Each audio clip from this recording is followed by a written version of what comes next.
Hello Mayuri, मी दद्दू बोलतोय. माझ्या रूममध्ये येतेस? मी निरोप पाठवलेला तुझा सर्वंट करवी. हो दद्दू आलेच म्हणत मयुरी कॉल कट करते आणि रूम बाहेर येते. आता पुढे. मयुरी रामच्या रूमजवळ येत रूमचा दरवाजा वाजवते. दरवाजा उघडाच आहे, आत ये. आतून राम यांचा आवाज येतो. मयुरी आत जाते तर आत राम खूप साऱ्या फोटोंच्या वस्तूंच्या गराड्यात बसलेले असतात. ते प्रत्येक वस्तूंवरून अगदीच प्रेमाने हात फिरवत असतात. दद्दू, मयुरी त्यांना आवाज देते. अरे इकडे तर ये, हे पहा, हे सगळं साधना, भावना आणि विशालचे लहानपणीचे फोटो आहेत. आणि हो, यात आयुष आणि अनयचेही लहानपणीचे फोटो आहेत. तुला मी त्यांच्या गमती जमती सांगतो. राम तिला जवळ बोलवत बोलता. इकडे मयुरीला रामच्या रूममध्ये गेलेलं पाहताच आयुष तिथे त्यांच्या रूमजवळ आला. त्याच्यासोबत मीनाक्षीही होती. ते दोघे गपचूप अनयच्या रूममध्ये घुसले आणि त्यांनी रूमचा दरवाजा लावून घेतला. दद्दूने मयुरीला सगळ्यांच्या लहानपणीच्या काही त्यांच्या सगळ्या चांगल्या आठवणी तिला सांगितल्या होत्या, ज्यामुळे मयुरी खूप जास्त हसली होती. दद्दू, हा फोटो हा अनयचा आहे ना? पण तो असा म्हणजे ते सगळं काय आहे त्याच्या आजूबाजूला? मयुरी 2-2.5 वर्षाच्या अनयचा एक फोटो दाखवत बोलते. अगं, हा तर खूप मजेदार किस्सा आहे. तेव्हा ना अनय नुकताच 2 वर्षाचा झाला होता आणि असेच एकदा गीताने मला आवडतात म्हणून लाडू बनवले होते. ते बनवून तिने तिथेच डायनिंग टेबलवर ठेवलेले होते आणि अनयही तिथेच होता. तर विशालने आवाज दिला म्हणून ती तिथून काही वेळासाठी बाजूला गेली आणि अनयने बॉल समजून सगळे लाडू समोरच्या भिंतीवर मारले होते. वर टाळ्या वाजवून हसतही होता. त्याने सगळ्या लाडवांचा नाश करून टाकला होता. खरंच? मयुरी अविश्वासाने पण हसत विचारते. हो, खरंच सगळा. त्या लाडवांच्या चुऱ्याने माखलेला अनय खूप क्यूट दिसत होता आणि जेव्हा त्याला गीता ओरडली तेव्हा असा सूर धरला त्याने रडण्याचा. शेवटी गीताला त्याला पुन्हा तसेच दिसणारे पण खरेखुरे बॉल आणून द्यावे लागले. तेव्हा कुठे त्याचं रडणं शांत झालं. तुला सांगतो मयुरी, अनय तसा खूप शांत आहे, पण एकदा का त्याला कुणाचा राग आला किंवा एखाद्या गोष्टीसाठी तो हट्टाला पेटला तर मात्र त्याला समजावून सांगणं किंवा त्याचा हट्ट त्याला सोडायला लावणं अशक्य आहे. खूप वर्षापासून त्याच्यात एक ज्वालामुखी खदखदतोय, पण खूप संयमाने त्याने स्वतःला अडवून ठेवलंय. पूर्वी त्याला या सगळ्याचा खूप त्रास व्हायचा, पण जेव्हापासून तू त्याच्या आयुष्यात आली तेव्हापासून तो खूप बदललाय, हसायला लागलाय. दद्दू हसता हसता भावुक होत बोलता. दद्दू, ही साडी कोणाची आहे? खूप सुंदर आहे. मयुरी विषय बदलत बोलते. तिला हे ऐकून खरंच खूप समाधान वाटतं. दद्दूचं बोलणं ऐकून की अनयच्या आयुष्यात तिच्या येण्याने चांगले बदल आले. ही साडी गीताची आहे. अनयने तिला जपून ठेवलंय. त्याच्यासाठी ही साडी म्हणजे गीता आहे. दद्दू ती साडी मयुरीला दाखवत बोलता. अनयला त्यांच्यासोबत खूप कमी वेळ घालवायला मिळाला ना? हो, अनय तेव्हा 6 वर्षांचाच असेल कदाचित. खूप काही साचलेलं त्याच्या मनात त्या दिवसाबद्दल, त्या वेळेबद्दल. पण त्याने ना कधी तो विषय काढला ना कधी रडला. त्यानंतर तर एकदम मोठा झाल्यासारखा वागायला लागला. त्याच्या आणि आयुषच्या सगळ्या जबाबदाऱ्या त्याने सांभाळल्या. शिवाय वयाच्या 18व्या वर्षीच त्याने आपली कंपनीही जॉईन केली आणि माझ्यावरचा कंपनीचा बराचसा भार कमी केला. दद्दू सांगत असताना मयुरीला तो दिवस आठवला जेव्हा अनय एकदा त्याच्या आई वडिलांबद्दल मनमोकळेपणाने बोलला होता. मयुरी, काय झालं? कसला विचार करते? दद्दूने मयुरीला विचारात हरवलेलं पाहून तिला भानावर आणत विचारलं. काही नाही, बस विचार करत होते की मी खरंच किती लकी आहे की मला आईसोबत माझ्या आयुष्याची 15 वर्ष घालवायला मिळाली. तिचं प्रेम मिळालं, पण अनय आणि आयुष दोघेही त्या प्रेमापासून वंचित राहिले याचं वाईट वाटतंय. मयुरी उदास होत बोलते. हे जरी खरं असलं ना मयुरी, तरी तू आल्यानंतर काही प्रमाणात का असेना पण त्यांच्या आयुष्यात ते प्रेम आलंय. आयुषला तुझ्यात त्याची आई दिसते. अनयला तर सुरुवातीपासूनच तो त्याच्या वडिलांच्या जागेवर मानायचा. राम बोलतच होते की त्यांच्या मोबाईलची मेसेज टोन वाजली. त्यांनी फोन चेक केला तर आयुषचा डनचा मेसेज आला. मी काय म्हणतो मयुरी, तुला ही साडी आवडलीच आहे तर आज तू ही साडी मला घालून दाखवतेस? आणि हो, तुला आठवतं एकदा मी अनयकडे तुझ्यासाठी त्याच्या आईचे कानातले दिले होते? तेही घाल, ते छान दिसतील तुला या साडीसोबत. पण दत्तू मी आता पण बिन काही नाही, मयुरीला मध्येच अडवत राम बोलता. तू ही साडी आणि ते कानातले घालून दाखव मला, दद्दू तिच्या हातात ती साडी देत बोलता. हो हो वहिनी, जा पटकन तुमच्या रूममध्ये आणि ही साडी घाल, मला पण पाहायचंय तू या आईच्या साडीत कशी दिसते. आयुष आत येत बोलतो. तू कधी आलास? मयुरी आत आलेल्या आयुषकडे आश्चर्याने पाहत विचारते. ते महत्वाचं नाहीये वहिनी, तू जा ना आधी प्लीज, आयुष तिला हाताला धरून उठवत बोलतो. हो ठीक आहे जाते मी, मयुरी ती साडी हातात घेऊन रूम बाहेर जात बोलते. मयुरी रूम बाहेर येते तर खाली हॉलमध्ये सगळीकडे अंधारच अंधार असतो. बस दुसऱ्या मजल्यावरच्या गॅलरीत उजाड असतो. सर्वंट लाईट लावायला विसरलेत वाटतं, मयुरी स्वतःशीच विचार करत त्यांच्या रूममध्ये जाते. मयुरी रूम बाहेर गेल्यावर आयुष आणि राम दोघेही एकमेकांकडे पाहून सूचक हसता. बरं अनयचं तू काय केलंस? दद्दू भाई पण पोचतच असेल थोड्या वेळात. सॉरी, हे बघा पोचला, आयुष त्यांच्यासमोर स्वतःचा मोबाईल धरत बोलतो. मग ठीक आहे. अनय ऑफिसमधून निघाला तेव्हा जरा वैतागलेलाच होता. एकतर दुपारनंतर त्याला मयुरीला पाहायलाच मिळालं नव्हतं. एकतर त्यांच्या रूमचे CCTV दुपारपासून बंद होते. ते का बंद आहे हे पाहायला त्याने आयुधला पाठवलं तर त्याने अजून ते CCTV चालू नव्हते केले. आणि आयुषला फोन केला तर तो उडवाउडीची उत्तरे देत होता. काही वेळातच अनयची कार देसाई मेन्शन समोर येऊन थांबली. त्याने रागातच त्याची कार पार्क केली. जरा रागातच आत गेला. तो सरळ त्याच्या रूमकडे गेला. रागात आणि मयुरीच्या काळजीत त्याचं हॉलमध्ये असलेल्या कमी उजेडाकडे लक्षच नाही गेलं. त्याने रूमचा दरवाजा उघडला आणि आत गेला. मयू समोरचं दृश्य पाहून त्याचे पुढचे शब्द ओठातच राहता. समोर प्लेन मँगो कलरची साडी, तिला गोल्डन कलरची बॉर्डर घातलेली मयुरी, कानात गीताचे झुमके, केसांची साधी वेणी घालून ते पुढे घेतलेली मयुरी स्वतःकडे आरशात पाहत होती. तिला अनय आल्याचं समजलंच नाही आणि अनय त्यालाही काय बोलावं हेच सुचत नव्हतं. तो बस एकटक तिच्याकडेच पाहत होता. मयुरी गीताच्या त्या साडीत खरंच खूप सुंदर दिसत होती.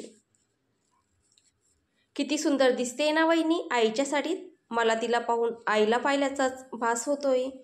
दरवाजातच उभ्या असलेल्या अनयच्या कानात आयुष हळूच येऊन बोलतो. खरंच सुंदर दिसते ती आईसारखीच, अनय मयुरीवरची नजर न हटवता बोलतो. मग मला वाटतं तसं तू तिला जाऊन सांगायला हवं नाही का, आयुष अनयला आत ढकलत बोलतो. अरे अरे हळू ना, पडणारा अनय स्वतःला सावरत बोलतो. पण तोपर्यंत आयुष रूमचा दरवाजा लावून पळून जातो. त्यांच्या गोंधळामुळे मयुरीचंही त्यांच्याकडे लक्ष जातं.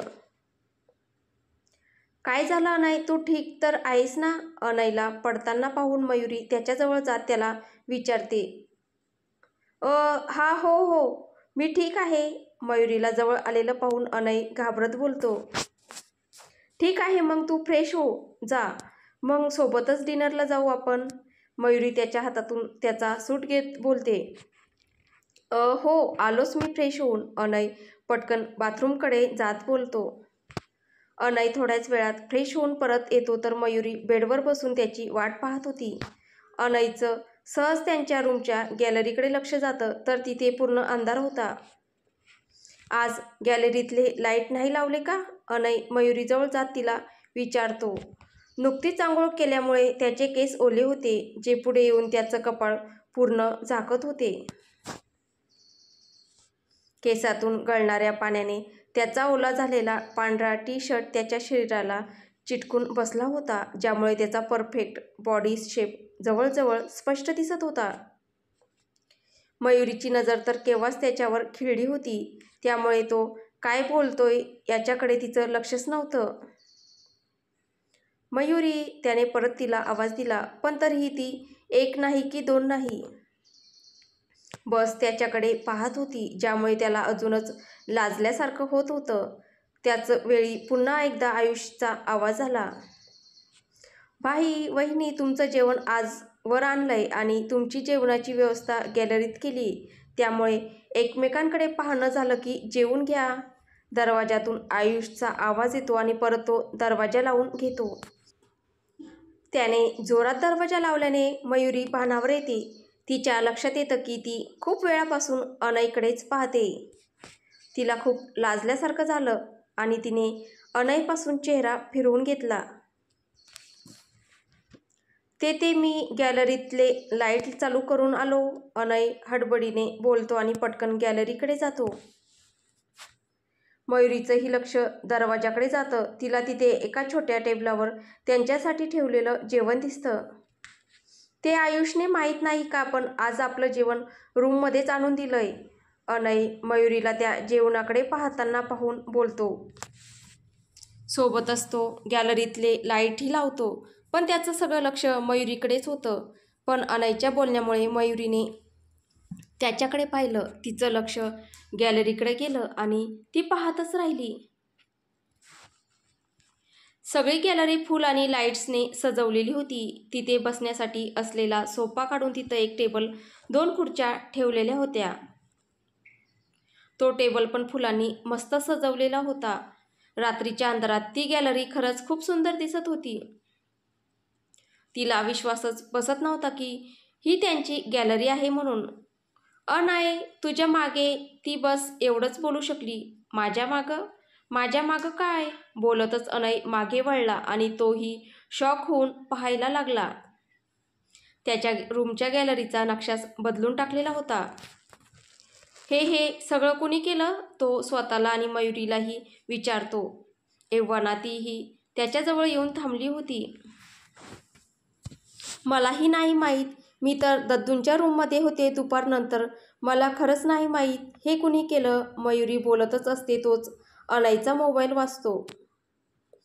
आयुष मला का कॉल करतोय? स्वतःशीच बोलत अनय कॉल रिसीव्ह करतो. हो आयुष, बोल. भाई, फोन स्पीकरवर टाक ना, मला तुमच्या दोघांशीही बोलायचंय, प्लीज. पलीकडून आयुषचा आवाज येतो. कशाला? ठीक आहे, टाकतो फोन स्पीकरवर, म्हणत अनय मयुरीच्या समोर येऊन थांबतो आणि फोनचा स्पीकर चालू करून दोघांच्या समोर फोन धरून मयुरीलाही ऐकण्याचा इशारा करतो. हॅलो वहिनी, तू ऐकतेस ना? आयुष खात्री करून घेण्यासाठी म्हणून विचारतो. हो ऐकते मी आयुष. काही काम होतं का तुझं माझ्याकडे?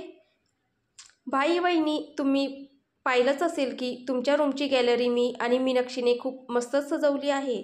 तुमचं जेवणही तुमच्यापर्यंत पोहोचलंय आणि तुमच्यासाठी ही डिनर डेट प्लॅन केली. So just enjoy your date with your love आणि आमची काळजी नका करू. भाई, तिथं मी एक म्युझिक प्लेअरही ठेवला आहे. मस्त सॉन्ग लावून वहिनीसोबत डान्स कर. चल ठेवतो आता मी, बाय. एवढं बोलून अनय काही बोलण्याआधीच आयुष कॉल कट करतो. अनय काही बोलण्याआधीच आयुष कॉल कट करतो. मयुरीची तर अनयकडे पाहायची हिंमतही होत नाही. हा आयुष पण ना नको ते उद्योग करत असतो नेहमी. अनय काय बोलावं हे न समजून बोलतो. सॉरी. अनयने बोललेलं सॉरी ऐकून मयुरीला मात्र हसूच आलं. हसायला काय झालं? तू हसते का? मयुरीच्या हसण्याने गोंधळून अनय विचारतो. अनय, आपलं लग्न झालंय. आपल्याला हेही माहीत आहे की आपण एकमेकांवर प्रेम करतो. पण तरीही जेव्हा आयुषने डिनर डेटबद्दल सांगितलं तेव्हा तुझ्या चेहऱ्याचे भाव पाहून असं वाटत होतं जणू तू पहिल्यांदाच कुठल्या मुलीसोबत डेटवर जाणार आहे. मयुरी हसत बोलते. Oh really? मग तू का इतकी गोंधळली होतीस? मी कुठे गोंधळले, मी तर बसते. हे मयुरी काय बोलावं हे न समजून गोंधळते. आता का गोंधळलीस? अनय हसत बोलतो. अनय, आपलं जेवण थंड होऊन जाईल, आपण जेवून घेऊया का आधी? मला भूक पण लागली. मयुरी विषय बदलत क्यूट फेस करत बोलते. बोलताना तिने अनयचा हात पकडून तो त्याच्यासोबत खेळत होती.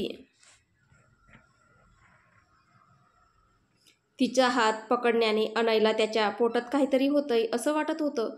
हा ठीक आहे, आपण जेवून घेऊ पहिले, चल. अनय तिच्या हातातून स्वतःचा हात सोडून घेत बोलतो.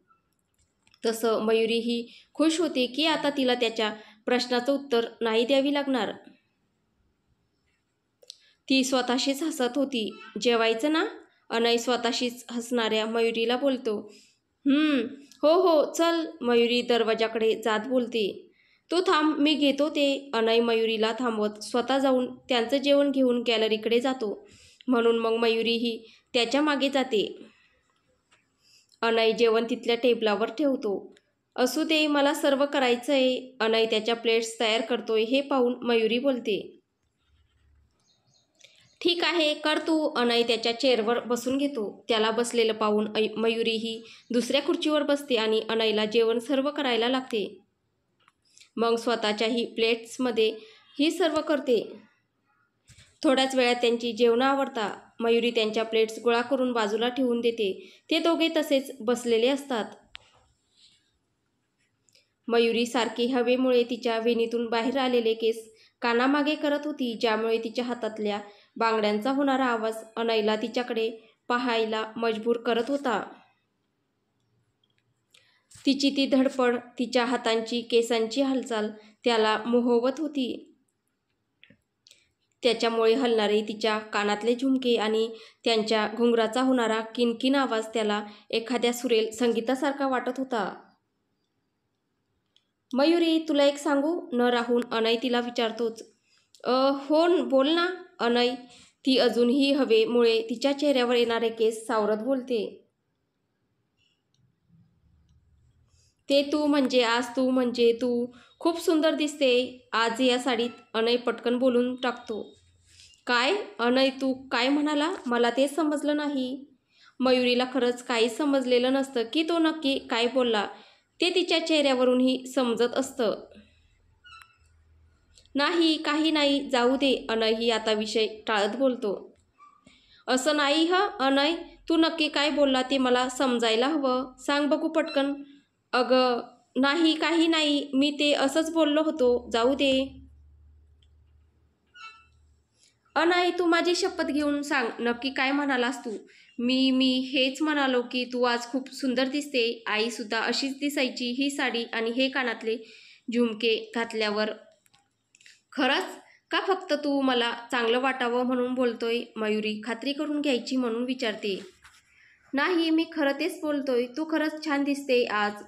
तसं असतं तर हे तू मला तेव्हाच सांगितलं असतं जेव्हा तू आल्या आल्या मला या साडीत पाहिलं होतं. मयुरी त्याची मज्जा घ्यायची म्हणून त्याला चिडवायला नाराज होण्याचं नाटक करत बोलते. नाही, मी खरंच सांगतोय, तू खरंच खूप सुंदर दिसते आज.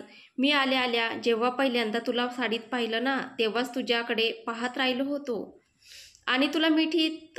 अनय पटकन बोलून जातो, तरीही तो त्याच्या शेवटच्या शब्दांना आवर घालतो. पण त्याच्या बोलण्याने लाजलेली मयुरी तिथे एक मिनिटही न थांबता रूममध्ये निघून जाते. मयुरी पटकन रूममध्ये निघून आली.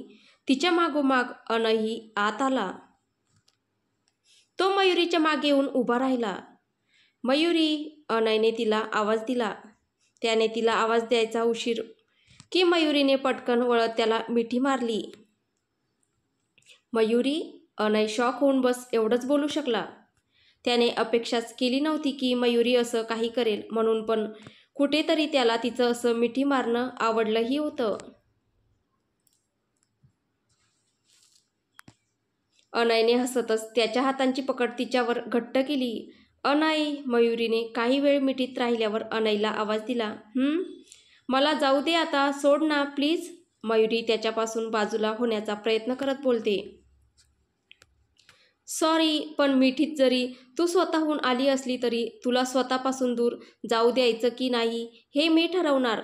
तो तिच्या भोवतीची पकड अजूनच घट्ट करत बोलतो. नाही, प्लीज ना, मी फक्त तुझी इच्छा पूर्ण करायची म्हणून तुला. पण आता तू असा हट्टीपणा नको ना करूस प्लीज.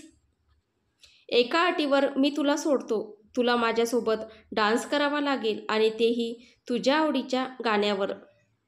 फक्त हेच नाही तर तुला मला एक मस्त गाणंही म्हणून दाखवावं लागेल. मला माहीत आहे तुला गायला खूप आवडतं. अनय मयुरीला म्हणतो. हे आणि तुला कोणी सांगितलं माझ्या गाण्याबद्दल? मयुरीवर मान करून त्याच्याकडे पाहत आश्चर्याने विचारते. आपल्या माणसाला काय आवडतं काय नाही हे कुणी सांगायला कशाला हवं?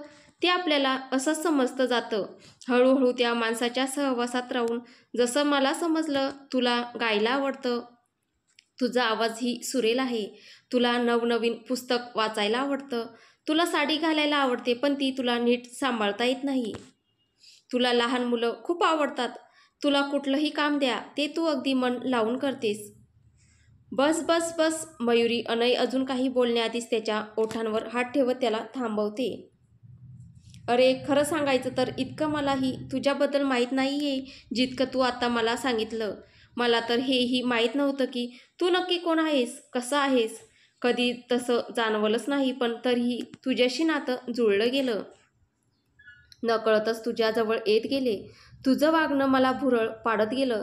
तुझं माझी काळजी घेणं. तुझी इच्छा होती की मला नका इतकंही खर्चटू नये. तू माझ्या सगळ्या प्रॉब्लेम्सना स्वतः फेस करायचा पण त्याची झळ मला लागू नाही द्यायचा. तुला माझ्या असण्या नसण्याने, माझ्या रागावण्याने पडणारा फरक तू मला माझ्या चांगल्या वाईट फास्टसह स्वीकारलंस. तुला वाटणं की मी सतत आनंदी राहावं या तुझ्या वागण्याची मला भुरळ पडत गेली. कधी माझ्या मनात तू जागा निर्माण केलीस हे मलाही समजलं नाही. पण तू माझ्यासाठी इतकं सगळं करत असताना मी मात्र तुला फक्त त्रासच दिला. मयुरी शेवटचं वाक्य बोलताना काहीशी नाराज होते. तर पुढे काय होईल हे आपल्याला पुढच्या भागात पाहायला भेटेल. तुम्हाला ही कथा कशी वाटते आहे कमेंटद्वारे नक्की कळवा आणि कथा आवडत असेल तर व्हिडिओला लाईक करा, शेअर करा आणि चॅनल सबस्क्राईब